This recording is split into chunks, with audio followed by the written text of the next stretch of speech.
हा लढा जातीपातीच्या अन्यायकारक व्यवस्थेच्या विरोधात होता असं मत वंचित बहुजन आघाडीचे सर्वेसर्वा प्रकाश आंबेडकर यांनी व्यक्त केलंय।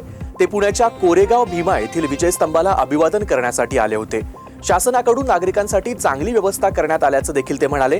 पक्षाच्या बाहेरील उमेदवारांना संधी देण्यात आलेली नाही, पक्षाच्या कार्यकर्त्यांनाच उमेदवारी दिली गेली आहे। ज्या ठिकाणी काँग्रेसकडे सक्षम उमेदवार होते त्या जागा त्यांच्याकडे ठेवण्यात आल्या, तर ज्या ठिकाणी आमच्याकडे मजबूत उमेदवार होते त्या जागा आम्ही घेतल्या असं ते मुंबई महापालिकेच्या अनुषंगाने म्हणाले। लोकांच्या सोयीची जी व्यवस्था आहे तिचं नियोजन चांगल्या पद्धतीने झाले असं मी त्या ठिकाणी म्हणेन। येण्या जाण्याची असणारी व्यवस्था सुद्धा आहे त्या ठिकाणी। स्तंभाचा असताना शोभीकरणाची सुरुवात आहे, मला वाटतं पूर्ण होईल 7-7:30 वाजे।